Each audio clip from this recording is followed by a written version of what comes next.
Arrancan las campañas electorales en México en medio de las controversias entre el INE y Morena. También Basilea Castañeda emitió un comunicado sobre su impugnación a la respuesta del Tribunal Electoral del Poder Judicial de la Federación. Amnistía Internacional presenta su informe anual en el que destaca por México el caso Notimex, el asesinato de Giovanni en Jalisco y la militarización del país. En internacionales, la Agencia Europea del Medicamento afirma que no hay relación entre la vacuna AstraZeneca y la edad, sexo o casos de trombosis. Y también aumenta la tensión en la frontera de Ucrania y Rusia, país que ha desplegado tanques y tropas en Donbass.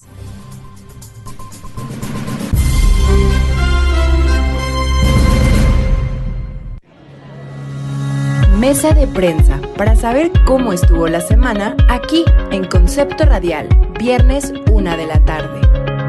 Concepto Radial, interfiriendo tus sentidos. Muy buenas tardes, ¿qué tal? ¿Qué tal, amigos de Mesa de Prensa? Querida Emilia Barba, ¿cómo estás? Alex, ¿cómo están? Vero, Alex, muchísimas gracias por estar aquí una vez más conmigo. Y estoy muy emocionada de iniciar una vez más Mesa de Prensa y analizar todas las noticias que pasaron esta semana y también en la semana pasada. Entonces, Alex, ¿tú también cómo estás? Espero que no. Hola, sí, Vero, Emilia, todo el equipo de Mesa de Prensa, qué gustazo estar otra vez aquí con ustedes. Ahora sí, Vero, ayúdame a confirmar de manera oficial, espero. Y pues sí, a darle con las noticias de la semana. Sí, esa confirmación está más que hecha, mi querido Alex Castañeda. Le saluda Verónica Orihuela también. Estamos Emilia Barba, Alex Castañeda. Más tarde se integra Sebastián García en los deportes. Y hoy les tenemos también un invitado especial, además de que estará con nosotros el doctor Gustavo López Montiel, quien es el politólogo que hoy hará el análisis de las campañas, del arranque de las campañas. Así que, pues vamos a tener un programa bastante movido, ya desde antes empezó movido, Alex, Emilia, y bueno, pues así será. Ya me comí la parte de Alex, ¿verdad? Ya lo dejé. Alex, ¿cuáles son los datos? Aplicándola. Todo bien. Recuerden que aquí estamos empezando, vaya. Emilia, las redes sociales de Concepto Radial. Nos pueden encontrar en Instagram, Twitter y Facebook como @Concepto Radial, así que les mandamos un saludo a todas las personas que nos están escuchando en este momento. Recuerden que también Mesa de Prensa después se queda grabado como podcast, pero pues vámonos a las nacionales, ¿qué les parece?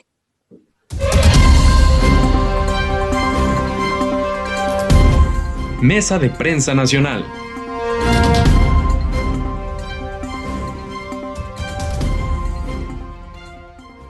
En medio de la pandemia por la COVID-19, la madrugada de este domingo arrancaron las campañas de las que es considerada la elección más grande e importante de la historia reciente del país. Morena arrancó en Querétaro, en donde su presidente nacional, Mario Delgado, acompañó a la candidata gobernadora Celia Maya. El PRI, PAN y PRD van juntos en la alianza Va por México para buscar la gobernatura de 14 entidades, a excepción de Querétaro, así como 219 distritos electorales. Mediante un mensaje grabado, Alejandro Moreno Cárdenas, presidente nacional del PRI, se pronunció en contra del partido en el poder. Sin embargo, militantes del tricolor han pedido la renuncia de Moreno Cárdenas por supuestamente entregar las candidaturas plurinominales a cercanos a Cuauhtémoc Gutiérrez de la Torre, expresidente del PRI en la Ciudad de México y hoy prófugo de la justicia. El Partido Acción Nacional arrancó campañas en Guadalajara, Jalisco, en donde Marco Cortés acompañó al candidato a presidente municipal Fernando Garza. El PRD también tuvo arranques de campaña presidenciales en diferentes puntos del país. Su presidente Jesús Zambrano transmitió un mensaje vía redes sociales. Félix Salgado Macedonio realizó una marcha y mitin en Acapulco, luego de que le fue retirada la candidatura tras sus acusaciones en su contra por delitos sexuales. A nivel local, en la Ciudad de México, varios candidatos también arrancaron desde el primer minuto de este domingo, algunos con mítines virtuales y otros, a pesar de la contingencia sanitaria, hicieron eventos presenciales. El martes, los titulares de la Secretaría de Gobernación y del Instituto Nacional Electoral confrontaron sus mensajes durante el arranque de los trabajos para la impresión de las boletas electorales. pidieron respectivamente neutralidad y respeto a la autonomía en los comicios de junio próximo. Mientras Lorenzo Córdoba dijo que este órgano es muy celoso de su independencia y autonomía. Olga Sánchez Cordero pugnó por un árbitro eficiente y discreto. Además, el consejero presidente sostuvo que en México ya no tiene sentido hablar de fraudes electorales. Estas históricas elecciones contarán con más de 15,000 candidatas y candidatos, 10 partidos con registro nacional y 70 partidos con registro estatal, que buscarán alguno de los 3,500 cargos de elección popular por los que habrá de votarse el próximo 6 de junio. Así que hay que estar al pendiente de todo este proceso electoral. Así es, mi querido Alex, toda una novela ya conocida cada vez que hay elecciones, muchos cargos, y vamos a ver en qué queda. Interesante el análisis que va a hacer, bueno, que hace el doctor Gustavo López Montiel más adelante. Y en otras noticias, Basilia Castañeda emite un comunicado sobre su impugnación a la respuesta del Tribunal Electoral de la Federación, porque ustedes recordarán, Basilia Castañeda era quien había demandado a Félix Salgado Macedonio. Basilia Castañeda presentó una impugnación ante el Tribunal Electoral del Poder Judicial de la Federación el 31 de marzo por violencia política. Y dice Basilia, presenté una denuncia ante el INE por hechos de violencia política cometida por 3 de los dirigentes nacionales de mi partido político, Andrés Manuel López Obrador, Ricardo Monreal y Mario Delgado, y cometida también por medios de comunicación que han calumniado y difundido graves falsedades de mi persona y de mi esposo. La calumnia y las falsedades parten de que Basilia denunció por presunta violación al candidato de Morena, a gobernador de Guerrero, Félix Salgado Macedonio. Y bueno, el comunicado de Basilia acusa que tanto la Fiscalía General de la República como la Fiscalía General del Estado de Guerrero violaron sus derechos como víctima, y se niegan básicamente a investigar el caso. Dichas autoridades, dice Basilia directamente, literalmente están obligadas a hacer de oficio, dado que se trata de un delito grave en sí mismo y agravado, pues fue cometido contra una niña de 17 años por un hombre que en ese momento también gozaba de fuero en su carácter de senador con licencia. Estoy pidiendo, dice Basilia de nuevo, medidas de protección, pues la difamación en su contra ha creado un contexto de grave riesgo e integridad a su persona. Declara que el tribunal no tiene competencia para investigar su caso y lo remite a la Comisión Nacional de Derechos Humanos y al Tribunal Electoral del Estado de Guerrero y al Instituto Nacional de Transparencia y Acceso a Información, al INAI. En la impugnación presentada ante el Tribunal Electoral del Poder Judicial de la Federación, la víctima acusa que el INE confundió los hechos que denuncia, ya que no denunció la violencia sexual ejercida por Félix Salgado Macedonio. Ella denunció ante el INE la difamación, no violencia sexual. La violación, esto es importante, la violación está denunciada en otra dependencia. El lunes pasado el Instituto Electoral y de Participación Ciudadana en Guerrero acató el fallo del INE y canceló el registro de la candidatura de Félix Salgado Macedonio, que por cierto no fue por eso. Y bueno, pues vamos a darle seguimiento a este caso que no muchos medios traen ahí consigo. Y bueno, pues seguimos con lo de Amnistía Internacional, Alex. Claro que sí. Amnistía Internacional presenta su informe anual en el que destaca por México el caso Notimex, el asesinato de Giovanni en Jalisco y la militarización del país. Ahora, sobre periodistas, el organismo menciona a México como un país difícil para el periodismo. Fueron asesinados 19 trabajadores de medios de comunicación y 426 se acogieron a un mecanismo de protección. Entre las violaciones a los derechos humanos en México durante el 2020, Amnistía Internacional señala el caso de los ataques de Notimex a periodistas con campañas difamatorias a través de redes sociales. En el documento explica que la campaña incluía una red de programas robot y cuentas falsas en las redes sociales supuestamente financiadas con fondos públicos. El presidente Andrés Manuel López Obrador, nuestra cabecita de algodón, causó controversia por desestimar el informe, apoyar a San Juana Martínez, directora de Notimex, y descalificar el artículo 19, organismo defensor de la libertad de expresión. El organismo también consigna en su recuerdo la carta difundida en septiembre y firmada por 650 periodistas e intelectuales que acusaban al presidente Andrés Manuel López Obrador de actuaciones que afectaban a la libertad de expresión, incluida una serie de declaraciones públicas que debilitaban a la prensa al favorecer un entorno propicio a la censura, sanciones administrativas y el uso indebido de la ley para intimidar a la prensa. Y ahora, hablando sobre la militarización del país, el informe también refiere a los riesgos al asignar labores de seguridad pública a integrantes del ejército, ya que estos cuentan con un entrenamiento diferente al de una corporación policial de carácter civil. Las fuerzas de seguridad siguieron llevando a cabo detenciones arbitrarias y haciendo uso excesivo de la fuerza, lo que en ocasiones provocó homicidios ilegítimos. Amnistía Internacional describió que el actual gobierno de Andrés Manuel López Obrador desplegó más efectivos militares en la estrategia de seguridad que las dos administraciones presidenciales anteriores. Y hablando finalmente sobre el asesinato de Giovanni, el organismo también recordó que la ONU y numerosas organizaciones de derechos humanos condenaron la muerte de Giovanni López Ramírez, de 30 años, ocurrida el 5 de mayo, cuando se encontraba bajo custodia de la Policía Municipal de Ixtlahuacán de los Membrillos.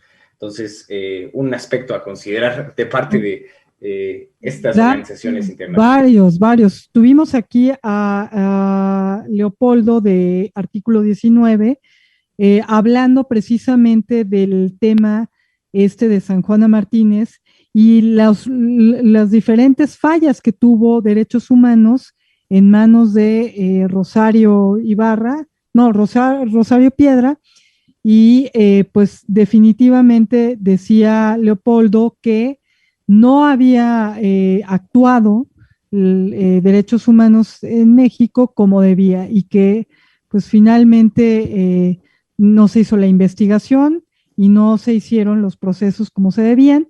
Recordemos también que hace una semana pues también el Departamento de Estado de Estados Unidos llamó la atención sobre el caso, y el presidente respondió, pues no se metan, ¿no? Entonces, sí hay un tema ahí como de medio corregirle la plana al presidente desde afuera, pero pues no hay manera, ¿no? O sea, no sucede. Entonces, bueno, pues vamos a ver en qué para todo esto, porque es Amnistía Internacional ahora presionando también sobre la militarización, que ya va a cumplir un año esto, que el presidente López Obrador, cuando estaba en campaña, dijo que iba a sacar al ejército, y pues resulta que seguimos igual. Entonces, vamos a ver en qué para, y vamos a las noticias internacionales, que Emilia ya está con todo ahí. Ya estamos aquí con todo, vámonos.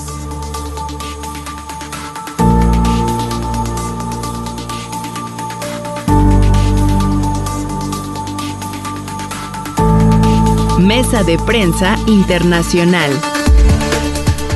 Pues como lo habíamos estado siguiendo aquí en Mesa de Prensa, la vacuna de COVID de AstraZeneca declara que no hay relación clara entre edad, sexo y todos estos casos de trombosis. Y es que esto fue lo que pasó. Este miércoles, en una rueda de prensa, Emma Cook, que es la directora ejecutiva de la Agencia Europea de Medicamentos, la EMA, junto a Sabine Strauss, que es la presidenta del Comité Europeo de Farmacovigilancia, comparecieron tras asegurar que hay posibles vínculos entre la trombosis y la vacuna contra el COVID-19 de AstraZeneca.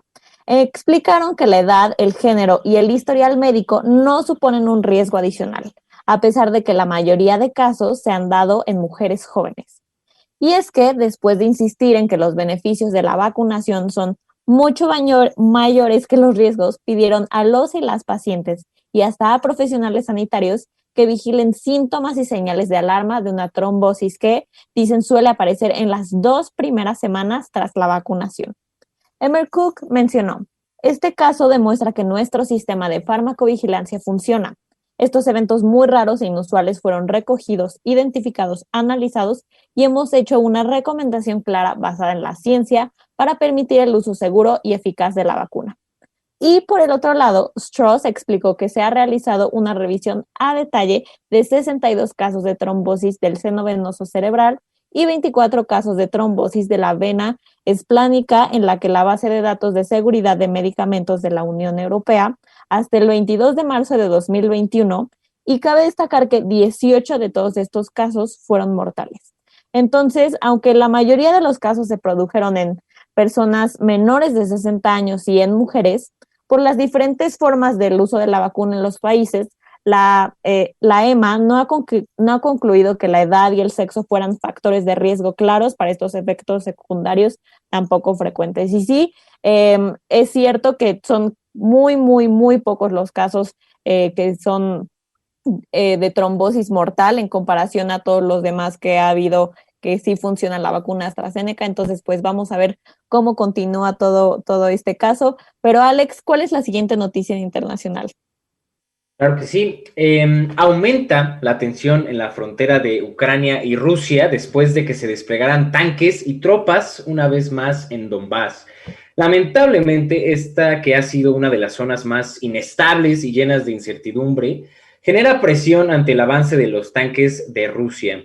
Y es que desde finales de marzo se filtraron varias imágenes de satélite y videos en redes sociales que mostraban un despliegue de artillería pesada y tropas rusas hacia Donbass, en el área fronteriza en el este de Ucrania, donde se inició en 2014 un conflicto que todavía no ha terminado.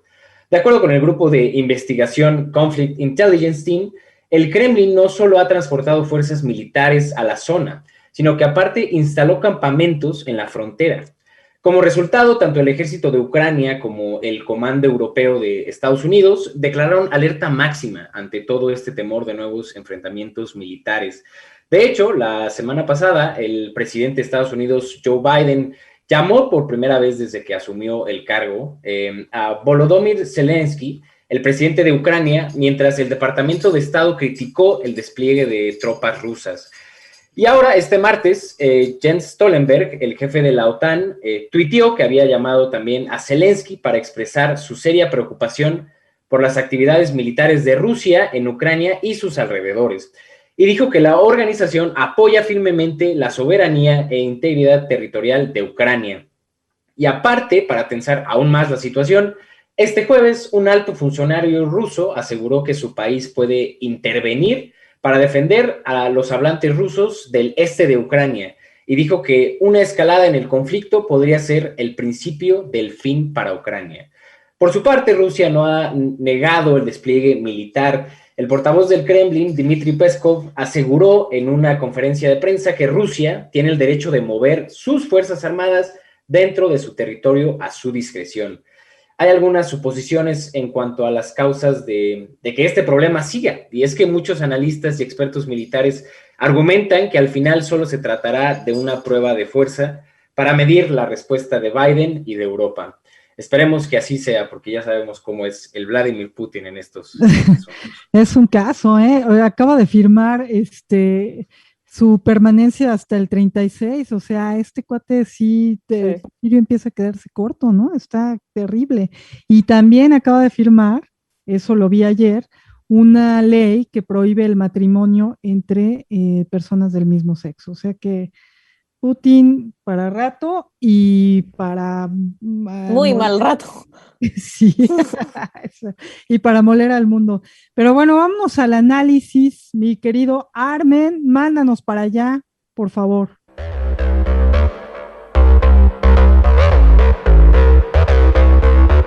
Análisis y entrevista.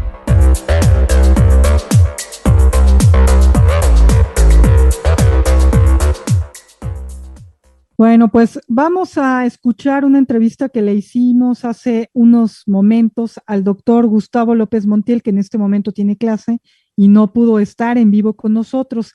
El doctor Gustavo López Montiel es profesor de la Escuela de Ciencias Sociales y Gobierno del Tecnológico de Monterrey, Campus Ciudad de México, y es politólogo, analista de medios, por ejemplo, como Forbes. Entonces, vamos a escuchar lo que Gustavo comentó acerca de las campañas, del arranque de campañas y también del INE, ¿no? Y por ahí está, le hicimos una pregunta sobre estos candidatos tipo Alfredo Adame. Vamos a ver, vamos a escuchar. ¿Qué tal? Muy buenas tardes, doctor Gustavo López Montiel. ¿Cómo se encuentra? Muchísimas gracias por esta entrevista. ¿Qué tal? Buenas tardes. Bueno, el tema que tocamos hoy en mesa de prensa es el asunto de las campañas electorales, que hay el arranque esta semana de las campañas en medio de una situación muy compleja con el INE, Morena, bueno, ahí está metida también la secretaria de Gobernación, Olga Sánchez Cordero. ¿Tú cómo has visto este arranque, esta primera semana? Bueno, y en realidad también está metido el presidente, es decir, ahí todos los actores políticos están ahí involucrados en el inicio de las campañas y en buena medida, pues por diversas razones, ¿no? Por un lado, el presidente me parece que es uno de los principales actores, a pesar de que firmó un acuerdo para no meterse en la elección. Él mismo se ubicó como el vigilante de las elecciones, por encima de cualquier otro actor, incluido el INE y el Tribunal Electoral, y bajo ese acuerdo también, de alguna manera, buscó someter a los gobernadores para que no se involucraran, sabiendo que todo el mundo se involucra en un proceso electoral. Y bueno, obviamente los candidatos y los partidos pues en general iniciaron este periodo de campaña. De alguna manera, si bien se vislumbraba hace unos meses un dominio de Morena en casi todos los estados, esta campaña inició con un dominio de Morena, no en todos los estados, sino únicamente, bueno, fundamentalmente en 7, 8 de ellos, en donde tienen mayoría, bueno, podrían tener mayoría en las elecciones de gobernador. Obviamente faltan pues varios días, casi 2 meses para la elección, entonces pues esto puede eventualmente mover de alguna manera las preferencias. Y obviamente los estados donde no tienen mayoría, pues también podría de alguna manera generar algún cambio. Hay 2 estados que son relevantes porque precisamente se estará por decidirse si se mantienen las candidaturas o no, Michoacán y Guerrero por parte de Morena, 2 estados donde Morena tiene ventaja y que se ha dicho que ganaría bajo cualquier condición, y donde muy probablemente se restituya al candidato de Michoacán, y eventualmente es posible que el candidato Guerrero tenga un poco más de problema para poder restituir su candidatura, pero al final es probable que se la restituyan. Entonces, pero bueno, de ahí en fuera, todos los demás estados tienen una competencia, pues más o menos que va dependiendo un poco de la propia dinámica de la campaña en términos locales. Y a nivel federal, pues obviamente hay alianzas por parte del PRI, PAN, PRD, en más del 70% de los distritos. En el resto, donde se piensan que son competitivos, pues van solos, pero pues al final de cuentas todo esto está configurando la elección, y el temor, me parece, por parte del presidente y Morena fundamentalmente, de no lograr una mayoría en la Cámara de Diputados en el siguiente año, y por lo tanto eso pues también va a llevar una complicación al Congreso de la Unión, particularmente la Cámara de Diputados, que va a estar trabajando, tratando de sacar iniciativas que al presidente le importan de aquí a que termine su periodo, pero al final de cuentas esto va a incidir también en la elección. Entonces, pues es un escenario propio, ¿no?, de todas las campañas, de todos los años en que hay elecciones, pero con el ingrediente de que aquí el presidente sí está jugando un papel abiertamente activo, ¿no? Sí, bueno, se vio en el tema de la candidatura de Guerrero. Hay un tema que tocas aquí que creo que es de especial relevancia, y es para continuar el presidente con su llamada transformación. El presidente Andrés Manuel López Obrador tendría que tener la mayoría en el Congreso. Ese es el papel, creo yo, más importante que se está jugando en el momento, ¿no? ¿Qué pasaría? Bueno, ¿lo ves factible? ¿Lo ves posible? ¿Y qué pasaría si no fuera posible, ¿no? O sea, en un escenario contrario, ¿cómo crees que se torne esto? ¿Cómo crees que se vaya resolviendo? Bueno, en el caso de que no tenga mayoría en el Congreso, en la Cámara de Diputados en particular, el siguiente año, pues probablemente para tratar de sacar las iniciativas y generar una mayoría van a tratar de presionar a diputados, diputadas que estén y que tengan, como lo han hecho en esta legislatura también, algún tema a partir del cual pueden presionarles, ya sea en términos legales, ya sea en términos políticos, pues siempre hay la posibilidad de configurar mayorías, y eso lo hemos visto también en esta legislatura, en donde de repente les faltan 2 o 3 diputados para generar una mayoría, y entonces de repente votan diputados del PRI normalmente, casi no pasa con el PAN, pero también eventualmente ha ocurrido. Entonces, sí hay de alguna manera la posibilidad que tiene el poder político de presionar a actores políticos, pues porque todos tienen cola que les pisen de alguna manera, ¿no? Entonces, o todos tienen sus debilidades. Entonces, así como ocurrió en la elección de 2018, donde mucha gente del PRI y también del PAN y de otros partidos se movieron a Morena, precisamente atraídos por el éxito electoral del observador, pues también podría pasar en el contexto del Congreso en a partir de este año y hasta el 2024. Hay una pregunta que quisiera hacerte, doctor Gustavo López Montiel, y que tiene que ver con el INE. Leí una columna tuya en Forbes hablando de una especie de reconfiguración necesaria para el INE por haberse vuelto de alguna manera burocrático. Y en esto, para quienes no estén en el contexto, me refiero al tema de la decisión del INE de bajar a 2 candidatos de las candidaturas estas, y que ha sido muy polémica. Hay Mario Delgado, presidente de Morena, está fuera del INE ahí jugando el papel que jugaba el presidente antes, que era hacer un meeting, dormir ahí y demás. Pero sí hace que nos preguntemos los ciudadanos, pues realmente en qué está el INE, ¿no? O lo está haciendo objetivamente. Pues sí, hay un tema aquí relevante, y es que el INE se convirtió antes IFE, se convirtió en un ente importante en el desarrollo de la democracia, porque se centró la democracia en las elecciones limpias y libres. En buena medida tenemos elecciones limpias y libres desde hace ya varios años.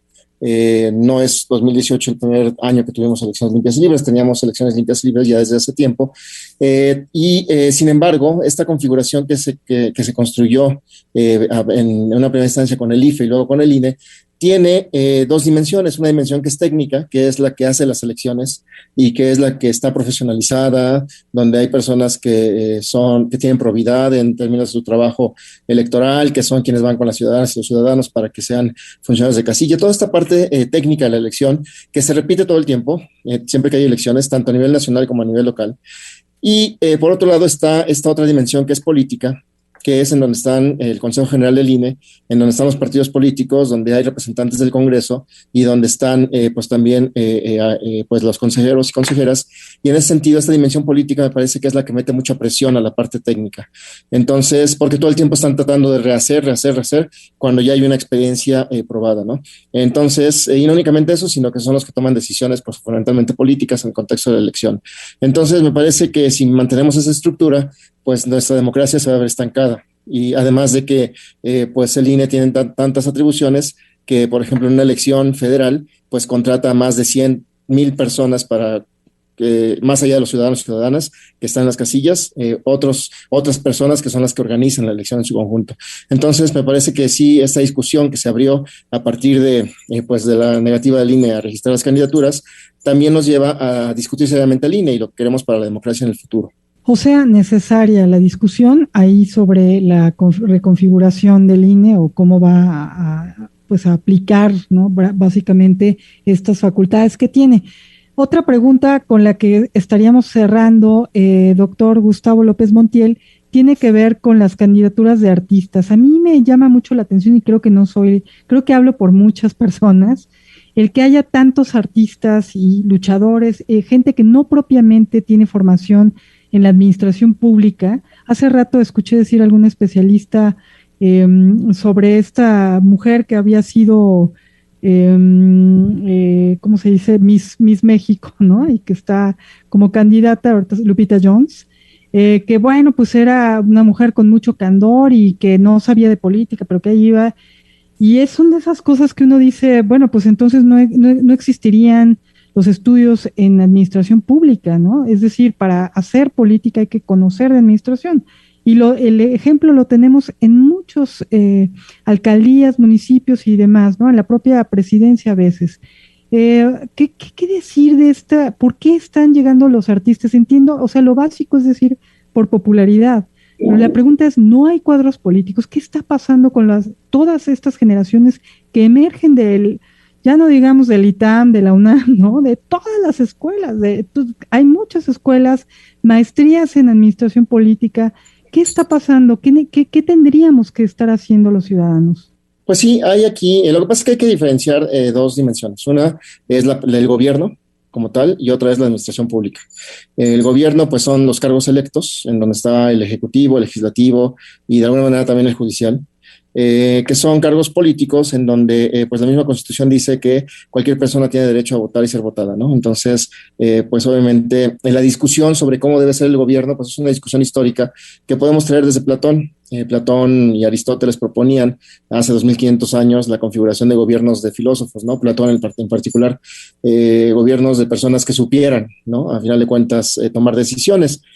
Sin embargo, la democracia moderna pues ha planteado esta idea del derecho de las personas a votar y ser votadas como parte del proceso de toma de decisiones. Y eso es uno, ¿no? Es el gobierno, son los legisladores, legisladoras, pero hay otra dimensión que es la administración pública, en donde en otros países se han establecido servicios civiles de carrera que han configurado pues estas precisamente élites de administradores, administradoras que toman decisiones y que más allá de lo que el gobierno dice, son las que cuidan y protegen y operan cotidianamente al gobierno como tal, bueno, a la administración pública y los servicios que la gente recibe. Sin embargo, pues está esta otra dimensión de que los partidos necesitan votos y cuando no tienen estructuras que garanticen esos votos, pues van y buscan a personas que tengan popularidad para que puedan ser votadas, ¿no? Que sean conocidas para que las campañas les sean más baratas y entonces puedan ganar posiciones, independientemente de lo que estas personas puedan hacer después. Pero al final de cuentas, no tendría problemas en ese sentido si fuera únicamente legislativo. Pero hay órganos como los ayuntamientos, que son también, que los ayuntamientos son una estructura de gobierno que tiene también una administración pública local, pero al final de cuentas en esos cargos sí se toman cierto tipo de decisiones, o los estados, ¿no? Entonces, si en ocasiones no se sabe tomar decisiones, pues al final de cuentas puede haber conflicto, ¿no? En términos de la decisión que se tome. O sea, para ti, doctor Gustavo López Montiel, ¿cuál sería el perfil de los candidatos de gobierno? Pues, ¿cuál debería ser? Pues lo que pasa es que más bien tal vez habría que referirnos a la idea de que tendríamos que tener una estructura administrativa que fuera sólida y que operara sin la intervención no sin la intervención obviamente, sino que operara en torno a los objetivos legales, constitucionales, los intereses de los ciudadanos, ciudadanas. Pero lo que pasa es que los políticos lo que han hecho es que como desprecian precisamente la administración como tal, más allá de la toma de decisiones, desprecian la estructura administrativa, pues todo el mundo le ha dado la vuelta. Se instituyó el Servicio Civil de Carrera en el gobierno federal en México en el 2004-2005, pero después Calderón le dio la vuelta, Peña Nieto le dio la vuelta y pues obviamente López Obrador terminó terminó de acabar, ¿no? con el Servicio Civil de Carrera. Entonces, pero es esta idea de los políticos de que como ellos tienen la verdad, pues ellos pueden administrar también. Entonces me parece que más allá del perfil, sí tendríamos que cambiar esta idea un tanto antigua, vieja, de que el político o política pueda hacer todo, y más bien de que hay sí profesionales que pueden hacer cosas de mejor manera y que los políticos pueden seguir tomando decisiones en sus espacios de acción, pero en dualidad con estas estructuras administrativas profesionalizadas. Ok, muchísimas gracias, doctor Gustavo López Montiel, por este espacio. Y bueno, pues vamos a ver cómo se mueven las campañas. Ojalá podamos volver a contactarte pues ya en el tema de las elecciones, que ya sabes que hacemos un especial, y contar con tu participación si te es posible. Muchísimas gracias. Claro que sí. Muchas gracias. Saludos a todos y a todos. Gracias. Mesa de prensa. Conversando a fondo. Deportes.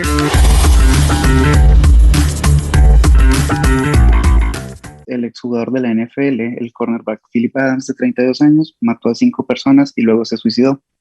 Esto fue en Carolina del Sur. Entre las víctimas estaban 2 niños de 5 y 9 años. Después del crimen, se fue buscando la policía por horas y encontró el cuerpo de Adams sin vida.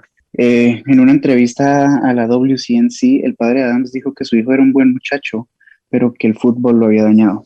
Entonces, pues, seguimos viendo problemas de los jugadores retirados de la NFL por las lesiones que tienen en la cabeza. En tenis, el Roland Garros fue aplazado una semana debido a las restricciones COVID que aumentaron en Francia. Moviéndolo una semana, planean poder tener la mayor cantidad de asistentes posibles en el torneo, el cual se celebrará ahora del 30 de mayo al 13 de junio. El problema es que Wimbledon no cambiará sus fechas, lo que deja una separación de solo 2 semanas entre los torneos. Recordemos que Wimbledon inicia el 28 de junio. Y en golf, el mexicano Abraham Ancer recibió 2 golpes de castigo por tocar la arena con su backswing en el hoyo 15. Esto fue en la primera ronda del Masters de Augusta. Ancer había tenido una buena actuación terminando 1 sobre par, pero en una posterior revisión del video se vio la infracción y le pusieron la sanción. En el Masters de Augusta, el líder es el inglés Justin Rose con un puntaje de 7 bajo par. En el fútbol europeo, se jugaron la ida de los cuartos de final de la Champions League. El Manchester City derrotó 2-1 al Borussia Dortmund, el Porto perdió en casa 0-2 con el Chelsea, el Bayern también perdió en casa 2-3 con el Paris Saint-Germain y el Real Madrid derrotó 3-1 al Liverpool. También se jugaron la ida de cuartos de final de la Europa League. En estas el Dinamo Zagreb perdió 0-1 con el Villarreal, el Arsenal empató a 1 con el Slavia Praga y el Granada perdió 0-2 con el Manchester United. Ajax perdió en casa 1-2 con la Roma. Y en España, mañana se juega el clásico español, Real Madrid-Barça. Lo pueden ver mañana a las 2 de la tarde. El Real Madrid llega a este partido con 63 puntos, el Barcelona con 65 y el líder de la liga, que es el Atlético de Madrid, tiene 66. Entonces, pues es una liga súper apretada y este partido, como siempre, es de pronóstico reservado. Volviendo al continente americano, los equipos mexicanos tuvieron acción en la CONCACAF Liga de Campeones. El Cruz Azul empató a 0 con el Arcadia de Haití. El León empató a 1 con el Toronto FC. El América derrotó a Olimpia 1-2 y Rayados le metió 3 goles al Atlético Pantoja. Como hubo acción de la CONCACAF Liga de Campeones, no se jugaron partidos del torneo Guardianes 2021, pero mañana vamos a poder ver Cruz Azul Chivas, mañana a las 7. En este partido Cruz Azul irá buscando su 12ª victoria consecutiva. Recordemos que la última vez que perdieron fue el 16 de enero contra el Puebla. Más tarde, a las 9, se jugará Tigres América, otro de los partidos de la fecha. Recordemos que este partido va a ser con público porque el gobierno de Nuevo León anunció que van a poder volver las aficiones a los estadios con un 20% de aforo. Esta es la primera vez que los estadios se van a poder abrir al público después de 13 meses en este estado. Y Rayados y Tigres se suman a 9 equipos que ya tienen permiso de sus estados para poder tener público. En el torneo Guardianes 2021 femenil, los primeros 4 equipos de la tabla de posiciones ganaron. Tigres, que va de primero, derrotó 3-0 al Cruz Azul. Chivas, que es el segundo, le ganó 4-1 a los Pumas. Atlas superó 2-1 al Atlético San Luis. Y Monterrey, que es el cuarto de la tabla, le ganó 3-2 al Puebla. Hoy vamos a poder ver Cruz Azul Chivas, igual que en el torneo varonil, pero femenil, se puede ver hoy a las 4. En un ratito van a poder ver Cruz Azul Chivas del Guardianes 2021 femenil. Y para concluir, una nota un poco rosa, el delantero Zlatan Ibrahimovic hará su debut como actor. El que fue delantero del Barça, de Juventus, de Inter y actualmente del Milan, actuará en la película Asterix y Obelix, en la nueva película, y será el personaje de Antivirus. Y pues nunca está de más recordar que en esta temporada Zlatan es el mayor goleador del Milan en la Serie A con 15 goles. Wow, esa última sí fue un dato importante, Asterix y Obelix, que probablemente algunos de ustedes no la conocen porque muchos son muy jóvenes, pero bueno, era este cómic muy interesante, con un humor muy especial. Entonces será interesante que actúe en este largometraje, ¿no? Sí, y también había probado el canto antes. Ibrahimovic había cantado para uno de los shows de un programa de canto europeo, no recuerdo ahorita bien el nombre, pero había mencionado que también le hubiera gustado actuar. Y pues para los fans del jugador aquí lo vamos a poder ver. Y pues esto es todo de mi parte. Muchas gracias, Juan Sebastián García. Gracias por las notas de deportes. Y bueno, pues te esperamos dentro de 15 días, que de hecho tendrás compañero de deportes también, pero ya te explicaré más adelante. Y bueno, pues nos vamos a cultura. Muchísimas gracias. Vámonos rápido, mi querido Armin. Cultura. Pues mis queridos, querida audiencia y Alex y Emilia, ¿les gusta Leonora Carrington? Sí, me gusta Sí, bastante. bastante. ¿Qué nos tienes? ¿Qué les tengo? Pues miren, ahí en Chihuahua 194, aquí en la colonia Roma, estará abierta al público en cuanto se pueda y las medidas sanitarias lo permitan, la casa de Leonora Carrington, que adquirió en 2017, pues nada más y nada menos que la UAM, ¿no? Y con motivo del 104 aniversario de Leonora Carrington, pues sucede que se abrió esta casa virtualmente. Entonces ya se puede hacer un recorrido. Ustedes entran a casa Leonora Carrington .one.mx y ahí encontrarán la casa de Leonora Carrington con más de 8,600 piezas, y en ese que fuera su lugar durante 60 años, la casa la adquirió la Universidad Autónoma Metropolitana en 2017 a su hijo Pablo Weiss. Y bueno, pues también hay cartas, hay bocetos, hay cuadernos de dibujo, bordados, y bueno, pues ahí se encuentra en la colonia Roma y podrán visitarla. Ya ahorita hay virtualmente pues estos recorridos de 360 grados, esculturas en 3D, en fin, hay información biográfica, hay varias cosas. Vale la pena darle la vuelta a la casa de Leonora Carrington, ahora que parece que viene una tercera ola de COVID y pues no podemos abrir los museos, ¿no? Entonces, bueno, pues ahí pueden estar en algún punto virtualmente Alex y Emilia, amigos a los que les interese la casa de Leonora Carrington, que siempre pues es una artista que se agradece y se aprecia su arte. Bueno, arranca también la Muestra Internacional de Cine. No voy a decir más porque ya está Quique Figueroa por aquí. Y bueno, esta muestra tiene el número 69 en su edición. Hay 14 largometrajes. Ya nos contará Quique cómo está la cosa. Y lo que sí es que el IMBA presenta la música en el cine de Stanley Kubrick. Pueden entrar a la página del IMBA digital y hoy a las 8 de la noche, mañana a las 8 de la noche, el domingo a las 12, pueden disfrutar de música de Stanley Kubrick, de las películas de Stanley Kubrick, un director que siempre se caracterizó por utilizar música clásica en sus filmes. Ahí está en Naranja Mecánica, Beethoven. Está, Nice Wild Shot, que ya no alcanzó a terminar y que la terminó su asistente. Pues está Shostakovich, nada más y nada menos. Así que les recomendamos mucho, sobre todo porque esto lo hizo Juan Arturo Brennan en la narrativa y dirige el maestro José Luis Castillo. Juan Arturo Brennan es absoluta calidad, garantía de calidad. Y bueno, Alex, ¿qué sigue? Exacto, Vero. Y pues sí, como ya dijiste, tenemos un invitado muy especial. Nos acompaña el gran Enrique Figueroa, periodista y analista especializado en cine e historia. Enrique, qué gusto que estés aquí con nosotros en Mesa de Prensa. Hola a todos, un gusto estar por acá. Esta es mi casa, aquí empecé hace 15 años, o sea, regreso como quinceañera, ya bastante más crecidito, obviamente, pero bueno, muy agradecido de estar acá. Saludos y muchas gracias a Vero Orihuela por la invitación y a todos ustedes. Claro. Gracias, Quique. Vale la pena también mencionar que Quique está en este podcast maravilloso, Cinemanet, y ya ahorita tú nos cuentas de todos los podcasts.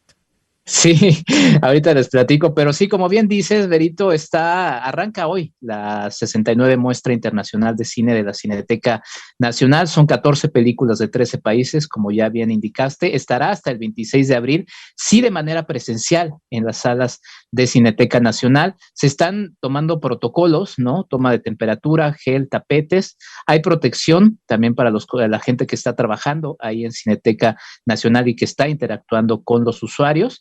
y bueno, se están todas las mañanas sanitizando las salas y se limpian entre función y función. Es importante que todos seamos empáticos y solidarios para que pues estas salas puedan mantenerse abiertas, ¿no? En datos que pedí así rapidísimo, las salas grandes reciben máximo 120 personas, las medianas 54, para que vayan midiendo un poco cómo está la cosa, y la venta de boletos va bastante bien, mi querida Vera, entre 1,500 y 1,700 boletos por día aproximadamente. A partir de la Semana Santa hubo este interés y, como no, ahorita vamos a platicar por qué el menú está sabrosísimo, ¿no? Voy a hablar de 5 películas que creo que valen, todas la verdad valen la pena, pero pues vamos a darle 5 recomendaciones, ¿no? 8 y medio, un clásico de Federico Fellini de 1963, este realizador italiano, con esta película gana el festival, el Oscar a mejor película extranjera. Y la verdad es que es una película muy interesante, o sea, revisarla otra vez en pantalla grande porque es una versión restaurada, vale mucho la pena. Es una película prácticamente autobiográfica de Fellini, un realizador que vació muchas cosas de su vida personal ahí, inclusive las anticipó, y bueno, estamos viendo la vida de un director de cine que tiene ahí diría un coitus interruptus creativo, porque pues no puede avanzar a más, y de repente pues ahí se va encontrando justamente con diversas mujeres que pues están presentes en su vida, y por eso, repito, es una película que habla mucho de Federico Fellini, uno de los más importantes realizadores y autores de Italia. Una que no me voy a cansar de recomendar, es una película que ha estado en distintos festivales de cine, cerró el Festival Internacional de Cine Venecia, ganó el Premio Guerrero de la Prensa en el Festival Internacional de Cine Morelia, Sanctorum, de Joshua Hill.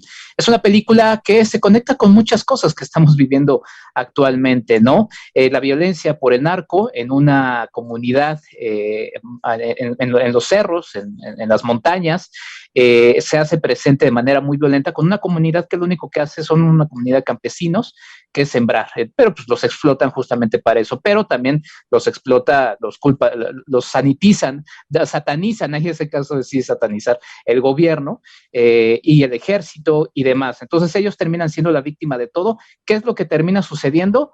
El entorno, el propio... No diré más, porque la verdad es que es una muy linda metáfora y una muy linda lección también de cosas que estamos viviendo ahora. Es una película que se mete con elementos de ciencia ficción, pero nada más para remitirlos, ahorita estoy con el asunto de revisar todas las películas japonesas de Godzilla. Godzilla a lo largo de muchos años ha sido metáfora del planeta, de cómo la naturaleza de repente toma la acción por algunas cosas. Sanctorum va mucho por ese camino. Hay unas secuencias de efectos especiales muy lindas, muy bien logradas. No son estos efectos especiales costosísimos del cine de Estados Unidos. Esto es más artístico y la verdad es que me gusta mucho cómo está.